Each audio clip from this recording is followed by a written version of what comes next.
Greetings, traveler. In the games industry, when we're working on a big game project, there's always an unspoken fear that when the game releases, what if another game comes out at the same time in the same topic? That would surely mean that we will lose all of our players to that other game, or that some of our players might go and play that game, and all our work and all our effort that we put in this game will be for nothing. I don't think that's the case, and today I'm going to share 3 reasons why I believe so. My name is Xanthos. I've been working in the games industry for over 13 years now, and many times when I started working on a bigger project, the fear was always there, both from the development team and from the executives of the company.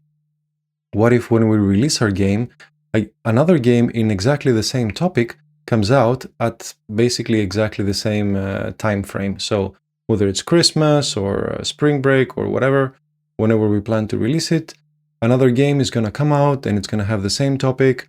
It's going to be of equal or better quality. People will see that the other game is the better option. No one will buy our game. Everybody will buy this other game. That is a huge unbased fear. It seems that people believe that if that were the case, then people would react in the way that the fear describes. So basically, they would be polarized between the two games, and people would have to make a choice between one or the other. And there would be a very high chance that the game that we are developing would not be the one chosen in the end.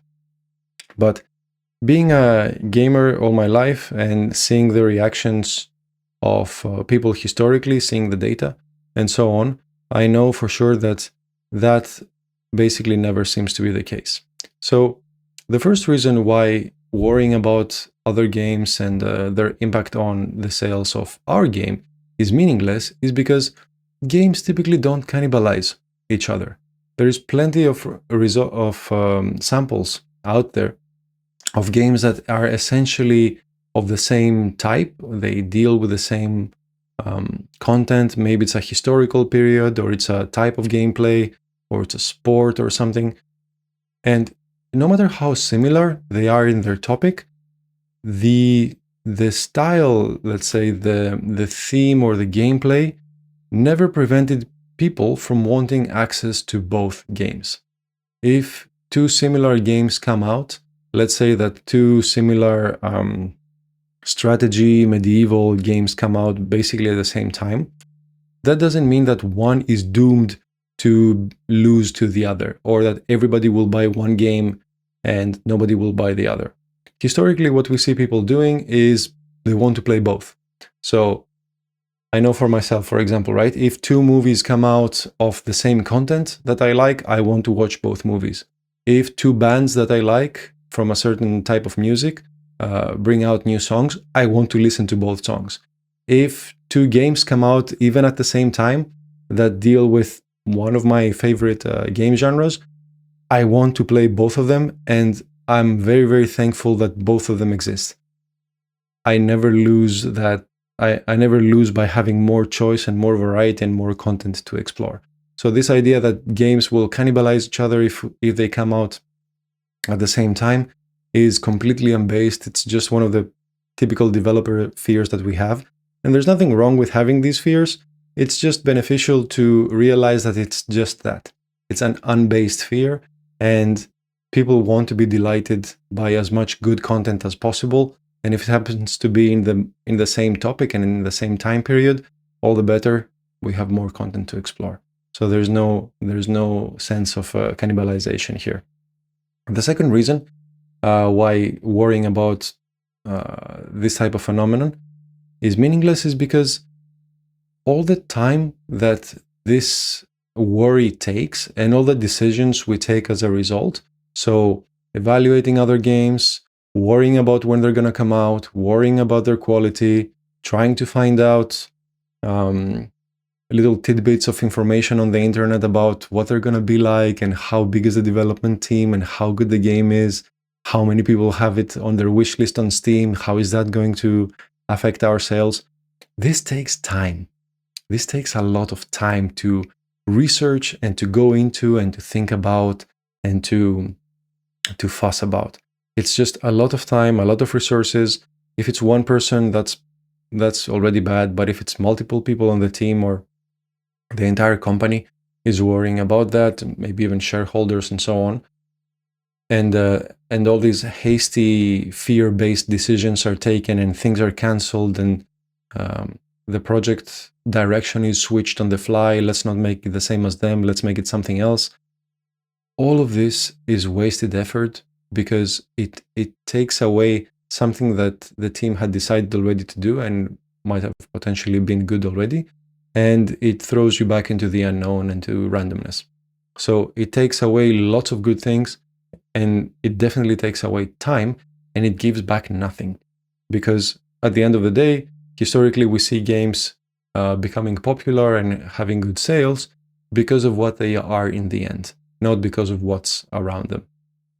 So the quality of the game itself is the important one. And the more sane and well organized you can keep development, and the more diligently you can work on your set direction on your game, then usually the higher the quality of the game becomes and the more you can polish it before release.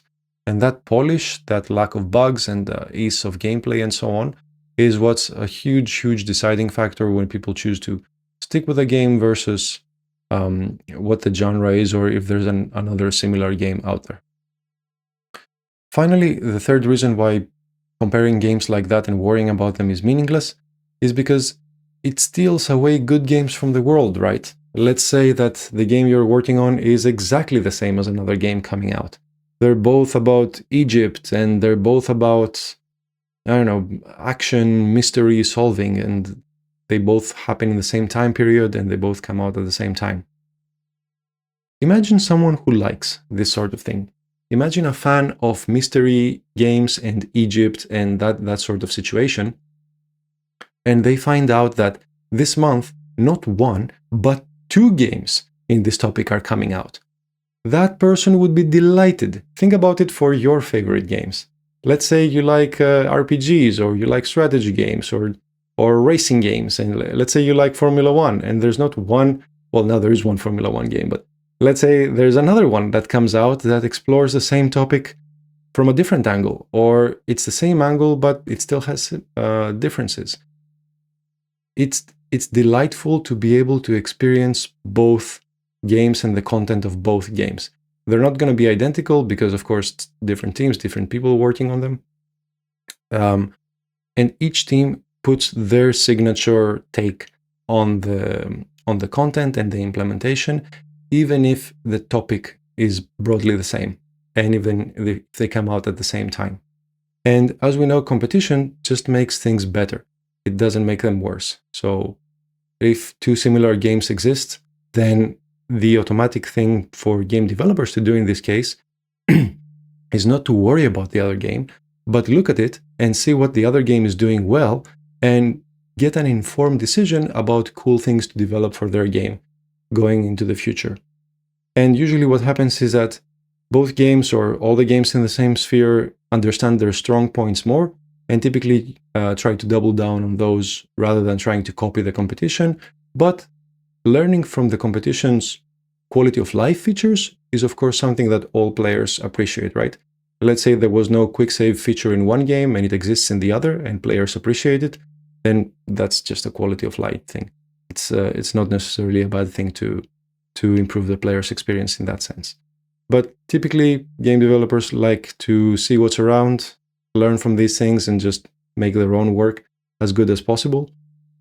And just because other similar games exist, that's not a reason to steal good games away from the players simply based on fear. Fear is useful when it sharpens your senses and it prepares you for a difficult task ahead. That's why you feel that adrenaline rush, you feel that emotion.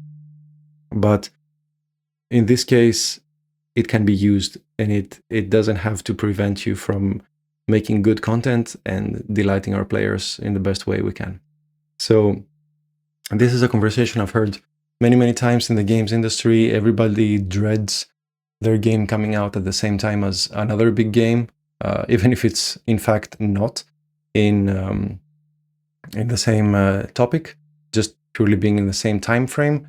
But of course, nowadays we know that since games are present much longer, since online platforms allow availability of games for way more than 1 or 3 months or for a season and so on, it's unnecessary to think that if people don't buy the game on release, then they will never buy it, because also historically we know that is not true. People are always looking for interesting games. People are always asking their friends for recommendations. So if a good game is out there, then there's every possibility that it will get discovered and it will get the recognition it deserves, as long as it's well polished and it respects the player. So anyway, these are my thoughts on the topic. I know this is very controversial. I think a lot of people in the industry are still having these fears, despite on some level being aware of these arguments. So I'm really interested to hear what your experience with this topic is and what your opinion is. Anyway, thank you so much for your time. And as always, have fun.